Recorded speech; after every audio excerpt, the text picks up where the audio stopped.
Each of us is on our own unique real-life quest, which leads us to the attainment of a certain objective.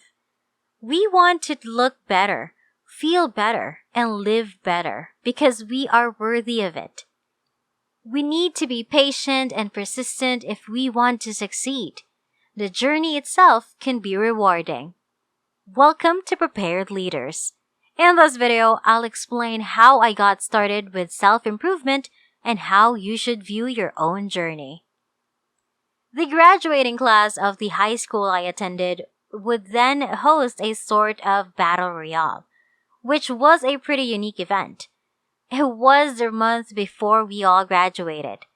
The guidelines were now quite straightforward. The entry fee was $5, and the game was winner takes all. The game would, however, only continue for roughly 2 weeks. The reward fund would therefore be divided if there were multiple survivors at the very end. You would receive a text message from the game master each day informing you of your daily goal. The battle royale took place in the summer, so he had people wearing hoodies and jackets to school in 90-degree temperature.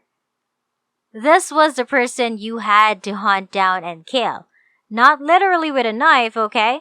You just had to mark them on their skin with a marker.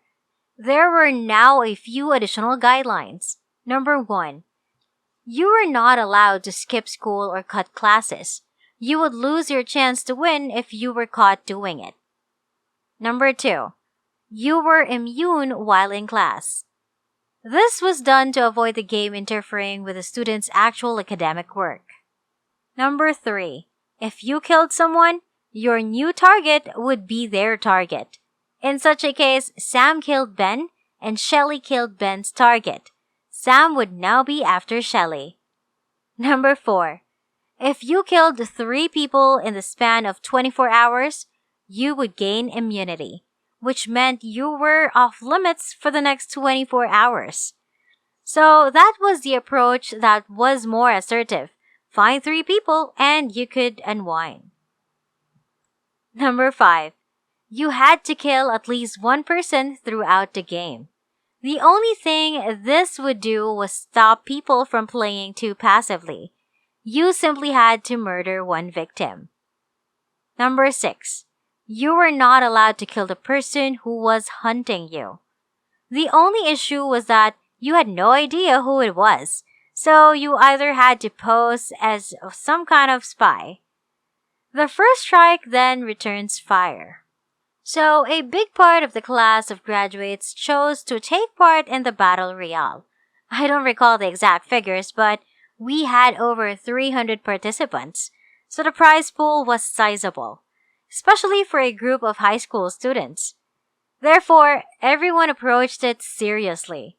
The first few days were insane, with people passing away left and right.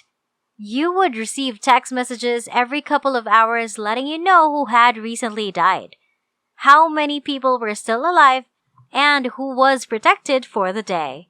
In fact, people were looking for each other outside of school. When I was on the subway, I saw 2 children in hoodies slashing at one another with markers.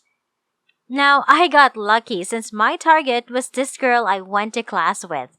She showed up there in a regular shirt, so I don't even think she took the game seriously. She didn't even seem frightened. I simply approached her after class after she had inked her neck, and that was how I managed to score my first kill. Only over 50 people remained at the end of the 3rd day. Now my plan was straightforward. I reasoned that I had already scored 1 kill. To win, I only had to play a passive game. It was pointless for me to make special efforts to find my new targets. It was simply too dangerous to take in hopes of receiving immunity. So I took the safe route. I arrived at class right away. I didn't have to go to my locker because I had all of my books with me. I had free periods. Skipping lunch wasn't too difficult for me. On the first level, where almost anyone ever went, I would hide out. After the first week had passed, there were probably only around 30 people remaining. I recall one day taking the stairs from the first level to my next session when I was stopped by this female. I had taken a few classes with this girl throughout the course of my 4 years in high school. She said, "Do you know who Richard is?" That would make me her likely target. I'm so fortunate that she has forgotten who I am. Naturally, I responded, "Nope, sorry, I can't help you." And then I turned and left. I generally carried out the same actions for the rest of the week. The game ended after I played very quietly and kept to my plan of attack. I was one of the 4 people that made it out alive.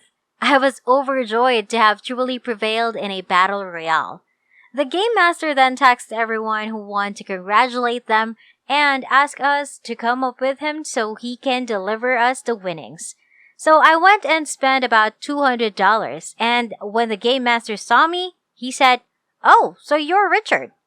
That's when I understood that I didn't win the battle royale because I played it safe or had a brilliant strategy. Crazy people couldn't figure out who you were. I succeeded because, despite having taken 4 years worth of classes with these individuals, they had no idea who I was. This hit a nerve with me. And before we continue, I'll be giving you time to subscribe to the channel, hit the like button, and turn on the notification bell to be notified every time a new video is uploaded. And let's continue. When I gave my high school years some thought, I saw how pitiful and miserable they had been. People frequently claim that your high school years should be amongst your greatest. Although I don't always agree with that. High school should have been a better experience than what I had. See, I never actually joined any clubs. I never made an effort to make new friends. Instead, I would go home immediately after class and play video games all night. I've always had crushes on a lot of girls, but I've never had the guts to ask any of them out. I breezed through school, copying my assignments and barely passing any of my courses. My future didn't matter to me in the least. I applied to college that everyone else applied to because I was aware that my parents wanted me to attend because admission was all but guaranteed. Every time we went out, I would actually sit and watch my friends eat, and if there were any leftovers, they would give them to me. I was so poor at that time. I was a loser overall and nobody liked me. My time in high school was so boring that I was almost invisible. But by chance, right after I graduated and during the summer before I went to college, I came across something that would change my life forever. I was looking through a forum for a game that I was pretty much addicted to when I came across a conversation about self-improvement and a link to a site about it. I had never heard of the idea before this. I honestly believe that people were born with their characteristics and that we would remain in these states until we pass away. I used to believe that the popular, successful kids just got lucky with their good looks, charisma, drive, and other nice qualities. But as I read through the site, I kept seeing stories after story of people with histories that sounded eerily similar to mine, losers and nobody. But they would all talk about how personal growth enabled them to completely transform their lives. I was immediately fascinated, all because of a few books they would read and some habits they would form. I can still recall staying up all night to read as many of these entries as I could, and it was then that I understood I could also accomplish this. It doesn't seem too difficult. Sure, it sounds like a lot of work, but if I could significantly alter my life, it would all be worthwhile. At that point, I made the decision to start a self-development adventure. I hope you guys have enjoyed this video. Make sure to give this video a big thumbs up and turn on the notification bell so you'll know when I upload new content. Leave a comment down below if you have any questions. Be sure to subscribe if you haven't yet, and I'll see you all in my next video.